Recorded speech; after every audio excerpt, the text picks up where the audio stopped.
Selamat datang kembali di channel Indofest. Panik karena longsor salju, diamuk Yeti, dibantai orang lokal, atau korban program militer rahasia? Kematian 9 pendaki di Dait Lopez telah menjadi kejadian yang cukup janggal, terutama mengenai hilangnya mata dan juga lidah dari salah satu korban dalam pendakian tersebut. Tragedi Dait Lopez sendiri adalah tragedi kematian misterius 9 dari 10 pejalan kaki ski atau ski hikers di pegunungan Ural Utara, Uni Soviet pada tanggal 2 Februari 1959 silam.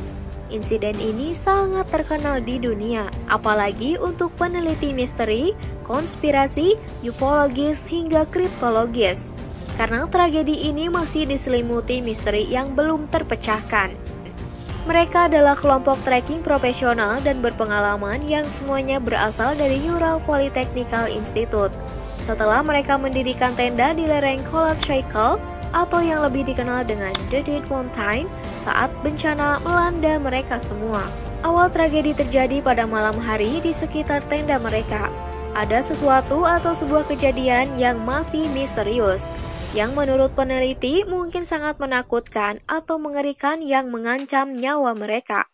Hal itu membuat mereka membuka pintu tenda dari arah dalam secara paksa dengan pisau atau sejenisnya, melarikan diri keluar tenda lalu berlarian dari tempat perkemahan tersebut.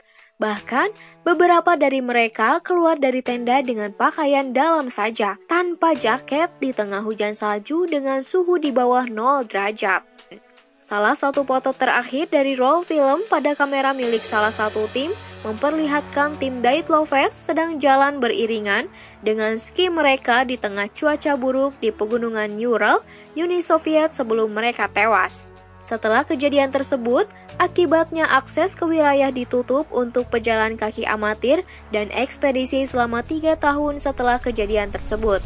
Kemudian, wilayah tersebut diberi nama Dait Lopez untuk menghormati pemimpin kelompok tersebut yang bernama Igor Dyatlov.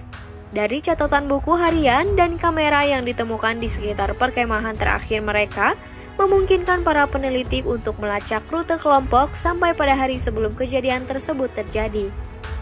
Diawali oleh sebuah kelompok yang dibentuk untuk perjalanan menggunakan ski melintasi pegunungan Ural bagian utara.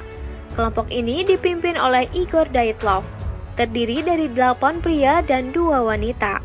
Sebagian besar adalah mahasiswa atau lulusan dari Ural Polytechnical Institute yang sekarang menjadi Ural Federal University.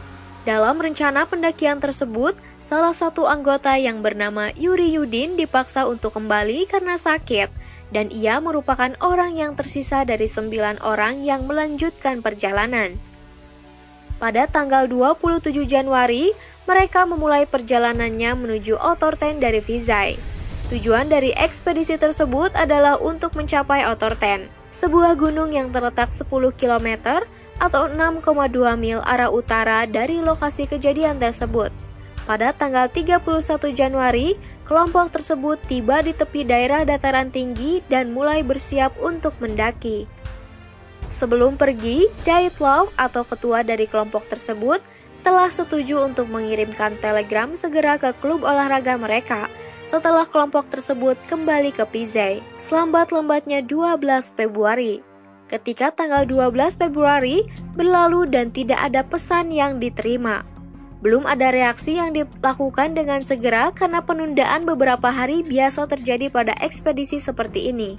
Tapi, hal ini tidak lagi dibiarkan sampai pada akhirnya kerabat keluarga menuntut segera dilakukan operasi penyelamatan pada tanggal 20 Februari. Pada tanggal 20 Februari, kepala institut tersebut mengirim kelompok penyelamatan pertama yang terdiri dari sukarelawan siswa dan guru, kemudian tentara dan polisi sipil Soviet, akhirnya diperintahkan untuk bergabung dalam operasi penyelamatan dengan melibatkan juga pengerahan pesawat terbang dan helikopter. Hingga pada tanggal 26 Februari, para pencari menemukan kelompok tenda yang ditinggalkan dan rusak parah di Kholat Syakhl. Namun, tim penyelamat bingung karena tempat perkemahan yang ditinggalkan begitu saja. Sedangkan yang menjadi petunjuk adalah pintu tenda yang dibuka secara paksa dari dalam oleh sejenis pisau, dan para anggota keluar tenda dengan pakaian seadanya. bahkan dengan kaki telanjang di bawah suhu 0 derajat. Selain itu, ada jejak kaki yang ditinggalkan oleh orang-orang yang menjadi petunjuk pencarian. Setelah jejak diikuti, ternyata mengarah ke tepi hutan terdekat, di sisi sebuah celah berjarak 1,5 km dari tenda. Penemuan ke-9 korban terbagi menjadi 2, karena tak ditemukan secara langsung pada sekali operasi pencarian. Penemuan korban pada pencarian pertama ditemukan di tepi hutan, di bawah pohon cedar yang besar dengan 2 mayat. Mayat mereka ditemukan tanpa baju, celana, dan jaket yang lengkap, yaitu hanya mengenakan pakaian dalam mereka. Namun, ada hal yang aneh, yaitu tampak batang pohon setinggi 5 meter dekat ditemukannya mayat telah rontok dan rusak seperti telah tertimpa suatu benda. Antara pepohonan cedar dan tenda, para tim pencari berhasil menemukan kembali 3 mayat. Mereka semua ditemukan terpisah pada jarak 300, 480, dan 630 meter dari pohon dan menunjukkan seolah mereka sedang berusaha mendekati tenda. Setelah berselang cukup lama, pada penemuan korban pada pencarian kedua tanggal 4 Mei, tim pencari akhirnya menemukan sisa dari 4 korban lainnya di bawah salju sedalam 4 meter di sebuah jurang. Lokasinya 75 meter lebih jauh ke hutan dari pohon cedar sebelumnya. Pemeriksaan mayat sudah dimulai setelah menemukan 5 mayat pertama. Pemeriksaan medis tidak menemukan luka yang mungkin menyebabkan kematian mereka. Akhirnya, disimpulkan bahwa mereka semua meninggal karena hipotermia. Namun, pemeriksaan terhadap 4 mayat yang ditemukan terakhir menggeser hipotesa hipotermia sebagai penyebabnya. 3 pejalan kaki penemuan kedua ini mengalami luka fatal, yaitu memiliki kerusakan tengkorak yang besar. Sedangkan Dubinia dan Zolotarev mengalami patah tulang dada. Menurut Dr. Boris, salah satu dari tim penelitian menyebutkan kekuatan yang dibutuhkan untuk menyebabkan kerusakan semacam itu harus sangat tinggi, jika dibandingkan mirip dengan kekuatan pada kecelakaan tertabrak mobil. Namun, luka yang aneh ditemukan pada Dubinina. Ia kehilangan lidah, mata, dan bagian bibirnya, serta jaringan wajah dan fragmen tulang tengkorak. Ada spekulasi awal bahwa orang-orang asli Mansi mungkin telah menyerang dan membunuh kelompok tersebut karena melanggar batas tanah mereka. Namun, penyelidikan mengidentifikasikan bahwa sifat kematian mereka tidak mendukung hipotesis ini.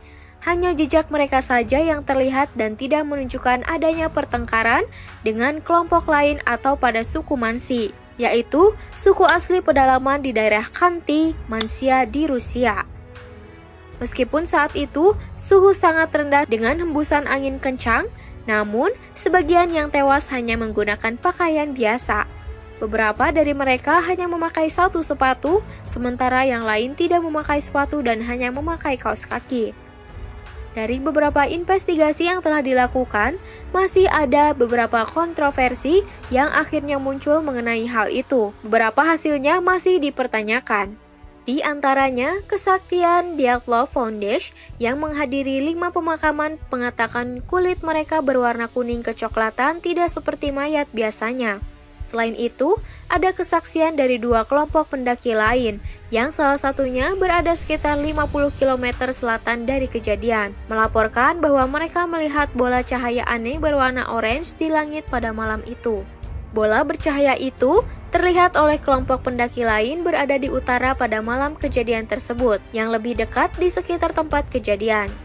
Bola cahaya yang sama juga teramati di Ifdel dan daerah sekitarnya secara terus selama periode dari bulan Februari sampai Maret 1959 oleh berbagai saksi independen, termasuk Dinas Meteorologi dan Militer Uni Soviet. Sangat banyak spekulasi tentang kejadian ini. Salah satu teori yang populer sejak awalnya adalah bahwa telah terjadi longsoran salju yang menyebabkan kematian para hiker, namun ternyata lokasi lekas kejadian tersebut tidak memiliki tanda-tanda longsor yang jelas terjadi. Ada pula teori yang menyatakan bahwa para hikers diserang oleh beruang dan membuat mereka panik hingga keluar tenda dengan pakaian dalam walau sedang terjadi cuaca buruk yang dapat mematikan mereka. Dan jika hal itu memang terjadi, Teori ini akan menyebabkan luka atau trauma fisik yang dilakukan berulang pada beberapa mayat dan hal tersebut pun tidak bisa dijadikan sebuah alasan yang tepat. Selain itu, ada pula yang mengaitkannya dengan percobaan senjata Uni Soviet, UFO, Yeti, dan lainnya. Sehingga setelah kejadian tersebut, banyak yang membuat buku dan film yang melibatkan hal tersebut. Akan tetapi, kebanyakan yang dilakukan penulis dan sutradara lebih bersifat fiksi dan dilebih-lebihkan, tanpa melihat fakta yang ada. Jadi, apa yang terjadi dan menimpa anggota pejalan kaki menggunakan ski atau ski hiking yang berjumlah 9 orang dalam tragedi Dyatlov Fest, ini masih menjadi misteri hingga saat ini. Itulah beberapa misteri dari pendakian Dyatlov Fest yang memang belum terpecahkan sampai sekarang. Jika kalian suka dengan pembahasan kami, jangan lupa untuk di-subscribe, like, komen, dan juga share supaya kami bisa memberikan lebih banyak informasi menarik lainnya di channel ini.